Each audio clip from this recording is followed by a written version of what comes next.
Bilirsən, adətən markete girəndə e, hər şey bir növ avtopilotdadır.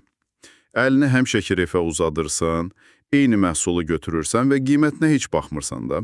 Aha, çünki beynində onun artıq illərlə formalaşmış bir normal dəyəri var. Düzdür, illərin vərdişidir bu.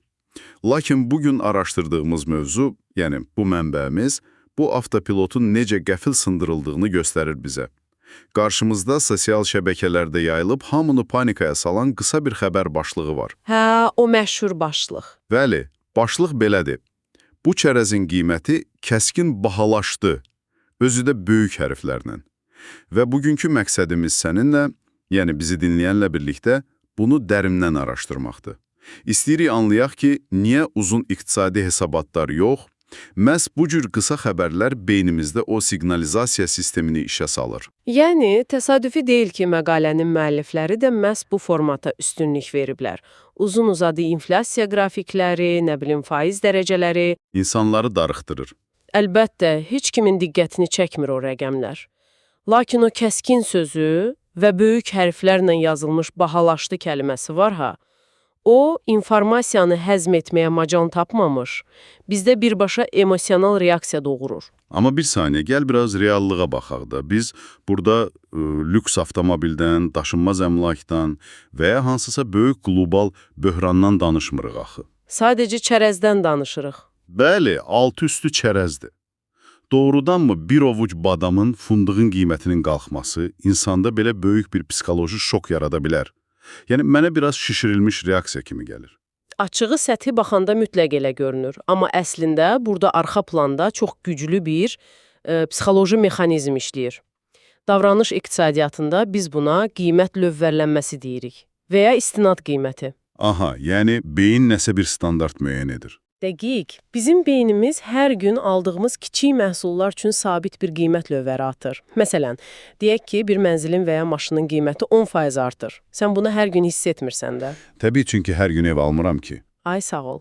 Amma o cibindəki xırda qəpiyə aldığın, vərdiş etdiyin qəlyanaltı qəfil 2 qat baha olanda bu sənin birbaşa gündəlik reallığına şillə kimi dəyir.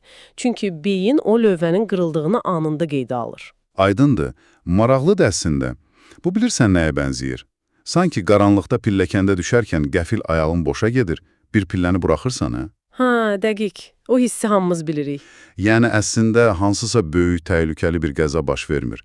Amma bədənin anında sarsılır, tarazlığını itirirsən, bütün o güvən hissi qəfil yoxa çıxır və sən artıq sonraki addımlarını çox diqqətlə düşünməyə məcbur olursan. Çox yerində bənzətmədir. Bax, o tarazlığın itməsi dərhal bizi başqa bir qorxu senarisinə sürükləyir əslində. Bayaq sual verdin ki, niyə məhz çərəz belə reaksiya doğurur? Çünki çərəz, şokolad, yəni bu qəhvələr falan, bunlar bizim həyatımızda kiçik ləzzətlərdir. İşin stresini atmaq üçün, belə deyək, düşünmədən etdiyimiz xərcləmələrdir. Aha, sadə zövqlər. Bəli, əgər mən ən ucuz, ən sadə zövqlərim üçün belə büdcə hesablamalıyamsa, o zaman beynim avtomatik düşünür ki, bəs mənim digər böyük xərclərim necə olacaq? Kommunal, kirayə. Bu bir növ panika yaradır. Yeri gəlmişkən mənbədə diqqətimi çəkən başqa bir hiyləgər detal da var. Fikir ver, başlıqda konkret hansı çərəzdən söhbət getdiyi heç yazılmayıb. Sadəcə bu çərəz deyilir.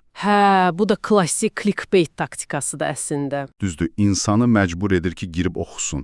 Amma eyni zamanda çox şəxsi deyilmi? Çünki o gizli saxlanılan şey əslində mənim və ya sənin hər gün aldığımız istənilən sevimli məhsul ola bilər. Yəni o boşluğu biz bir növ öz qorxumuzla doldururuq. Tamamilə razıyam və biz o boşluğu doldurduğumuz an məişət xərclərimizin nə qədər kövrək olduğunu anlayırıq. Bu cür xəbərlər bizə göstərir ki, o iqtisadiyyatdakı böyük rəqəmlər sadəcə kağız üzərində, xəbərlərdə qalmır. Birbaşa cibimizə girir. Bəli, market kassasında sənin o kiçik vərdişlərinə toxunduqda inflyasiya qəfil, yəni aqressiv bir reallıq olur sənin üçün. Nəticədə insanlar sadəcə nəsə almaq üçün yox, büdcələrini qorumaq üçün hər gün onlarla kiçik, yorucu qərar vermək məcburiyyətində qalırlar. Yəni o gündəlik adi tələbatımız qəfil lüksə çevrilir. Əlbəttə və bu davamlı mikro qərarlar insanlarda kütləvi koqnitiv yorğunluq yaradır. Çox yorucudur əslində. Deməli, ortada olan o şok sadəcə nə bilim, fındıq və ya püstəni qiyməti ilə bağlı deyilmiş. Ola bilər 100 səhifəlik qlobal hesabat oxumağa heç birimizin vaxtı olmasın, amma o bir cümləli xəbər başlığı makroiqtisadiyyatın ən birbaşa göstəricisinə çevrilir. Dəqiq, belədir. İqtisadiyyatın ən yaxşı barometri elə sənin o market səbətindir. Biz o böyük dəyişiklikləri həmişə öz mikrovərdişlərimizdə hiss edirik. Çox aydındır.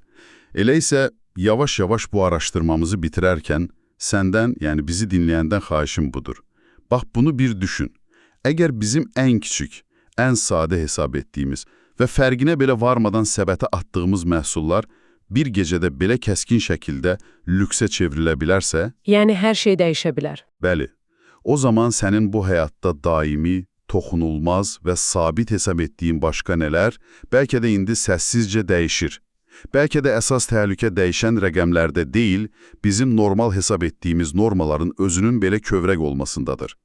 Növbəti dəfə marketə girəndə o avtopilotu bir anlıq söndür və ətrafına tam fərqli bir gözlə bax.